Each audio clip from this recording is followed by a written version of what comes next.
नमस्कार मित्रमैत्रिणींनो, आपण आज अशी काही लोक पाहणार आहोत की जे तुम्हाला धोका देत असतात.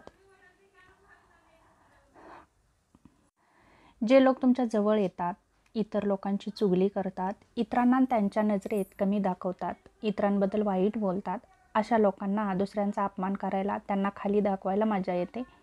असं होईल की जी व्यक्ती तुम्हाला आवडत नाही त्याबद्दल हे लोक तुमच्यासमोर वाईट बोलतील, पण या गोष्टीची काय खात्री असेल की ही लोक दुसऱ्यांसमोर तुम्हाला वाईट बोलणार नाहीत.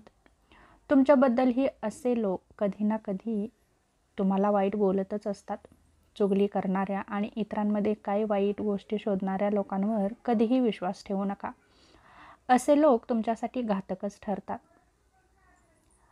आज आपण जे काही 8 लोक पाहणार आहोत त्यामध्ये दुसऱ्या नंबरवरती येतात अशी लोक की जी लोक तुमची मदत मागतात आणि नंतर तुम्हाला पूर्णपणे विसरून जातात, तुम्हाला इग्नोर करतात, टाळायला सुरुवात करतात किंवा मग त्यांच्या मागे तुम्हाला पळायला लावतात. उदाहरणच घ्यायचं झालं तर एखाद्याने तुमच्याकडून 2,000 रुपये उसने घेतले आणि तेही असं कारण सांगून की ज्याच्यासाठी तुम्ही नाही म्हणू शकणार नाही. पैसे उसने घेणं यात काहीही गैर नाही किंवा चुकीचं नाही, पण पैसे घेताना गरजू म्हणून घ्यायचे आणि आठवड्यानंतर देतो, महिन्याने देतो असं म्हणून उडवाउडवीची उत्तरं द्यायची आणि ते पैसे वेळेवर द्यायचे नाहीत. असा अनुभव तुम्हालाही नक्की आला असेल.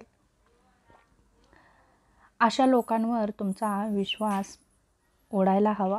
तुम्ही अशा लोकांवर पुन्हा विश्वास ठेवू नका, कारण असे लोक साध्या सरळ स्वभाव असणाऱ्या व्यक्तीच्या शोधात असतात आणि त्यांना कसं फसवता येईल याचाच विचार ते करत असतात. तिसऱ्या नंबरवरती असे लोक आहेत जे तुमच्याजवळ कोणाबद्दलही वाईट बोलत नाहीत, चुगल्या करत नाहीत किंवा कुणाला नावे ठेवत नाहीत, फक्त शांत असतात. पण त्यांचं शांत असणं हे योग्य असेलच असं नाही, त्याच्या पाठीमागेही स्वार्थ असतो. मग ते कधी कधी तुम्हाला मदत मागतात आणि ती केलेली मदत विसरूनही जातात.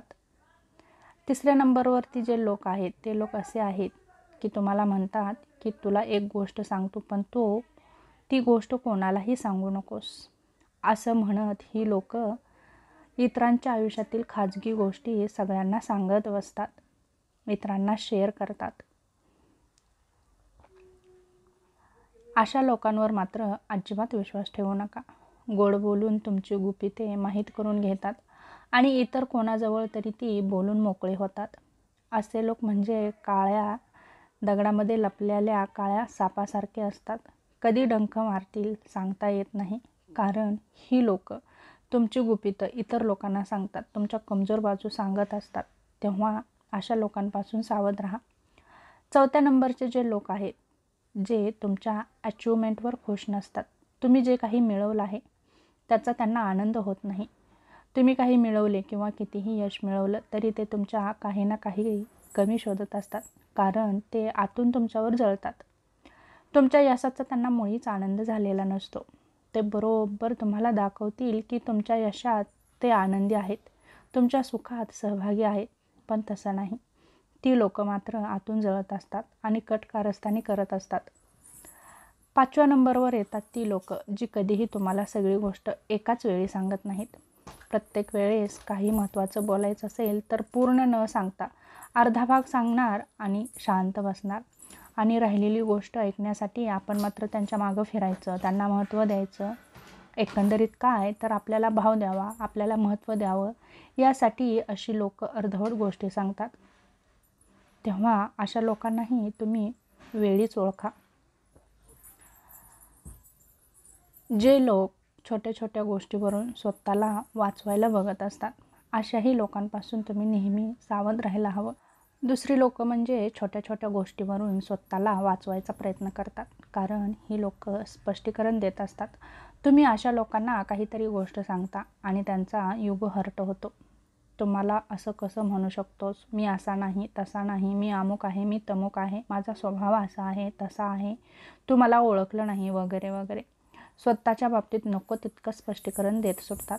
असे लोक तोपर्यंत आपल्यासोबत चांगले वागतात जोपर्यंत तुम्ही त्यांचं कौतुक करता, त्यांच्याबद्दल चांगलं बोलता, आणि ज्यावेळेस तुम्ही त्यांच्याबद्दल एखादी वाईट गोष्ट पकडली किंवा चुकीची गोष्ट जर पकडली तर ते नको तितके स्पष्टीकरण तुम्हाला देतात, स्वतःचा बचाव करण्याचा प्रयत्न करतात आणि असे लोक हे स्वार्थी असतात, म्हणून यांच्यापासून नेहमी दूर राहायला हवं. नंतर ती येतात ती लोक त्यांच्या वागण्यात बोलण्यात अचानक बदल करतात, चांगलं वागतात, वाईट वृत्ती सोडून देतात, तुमचं कौतुक करतात, तुम्हाला चांगलं म्हणतात. हा फरक तुम्ही नक्कीच ओळखायला हवा. कालपर्यंत ते तुमच्याकडे बघतही नव्हते, तुम्हाला बोलतही नव्हते, तुमच्या विरोधात होते, तीच लोक आज तुमच्या बाजूने आहेत, ते तुमच्याशी गोड बोलतात. अशा वेळेस समजून जायचं की कुठल्याही स्वार्थाशिवाय अशी लोक जवळ येत नाहीत. या लोकांना मात्र तुम्ही वेळीच ओळखायला हवं. जर तुम्ही नाही ओळखलं तर तुम्ही मात्र तुमचं नुकसान करून घेत आहात, हे मात्र विसरू नका. कारण दुनिया स्वार्थी आहे, स्वार्थाशिवाय कुणीही तुमच्या जवळ येत नाही, हे मात्र लक्षात असू द्या. त्या लोकांचं तुमच्याकडे आज काही ना काही काम असेल किंवा भविष्यात तुम्ही त्यांच्या उपयोगी येणार आहात, म्हणूनच ते तुमच्याजवळ येत आहेत. नाहीतर मग असं कसं घडू शकतं की कालपर्यंत तुमच्या विरोधात असणारी, तुमचा तिरस्कार करणारी लोक अचानक तुमच्या जवळ येतात, तुमच्याशी प्रेमाने वागतात? हे शक्य नाही. म्हणून अचानक स्वभावामध्ये बदल करणाऱ्या, रंग बदलणाऱ्या लोकांपासून कायम दूर राहा. महत्त्वाचं म्हणजे तुमच्या आणि तुमच्या जोडीदारांच्या संपर्कात येणाऱ्या लोकांना तुम्ही नक्कीच ओळखायला शिका, जेणेकरून तुमच्या आयुष्यातील निम्मं टेन्शन इथंच कमी होईल. आणि शेवटचे लोक ते म्हणजे की जी लोक कधीही माफी मागत नाहीत, सॉरी म्हणत नाहीत. माफी मागणं हे खरं खूप साधी सरळ गोष्ट आहे. आपल्याकडून चूक झाली आहे तर आपण माफी मागायला हवी.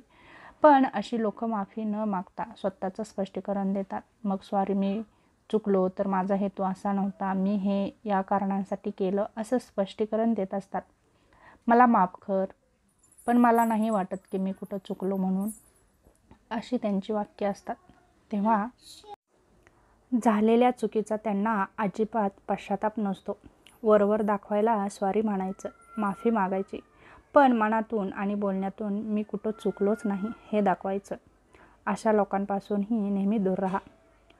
विश्वासघात होऊ नये म्हणून विश्वासघातक्या अशा लोकांपासून नक्की तुम्ही तुमचा बचाव करा, जेणेकरून तुमच्या आयुष्यातील निम्म्या अडचणी इथेच कमी होतील आणि तुम्ही नेहमी तुमच्या प्रगतीच्या दिशेने वाटचाल करा. कारण तुमच्या आयुष्यामध्ये येणाऱ्या ज्या अडचणी आहेत, जे प्रॉब्लेम आहेत, ते 50% प्रॉब्लेम हे अशा विश्वासघातकी माणसांमुळेच क्रिएट होत असतात. तेव्हा प्रगतीचं एक पाऊल कमी, परंतु अशा लोकांना नक्कीच वेळेवर ओळखायला शिका. तेव्हा हा छोटासा व्हिडिओ कसा वाटला नक्की सांगा. पुन्हा भेटू अशाच एका व्हिडिओसोबत. तोपर्यंत धन्यवाद.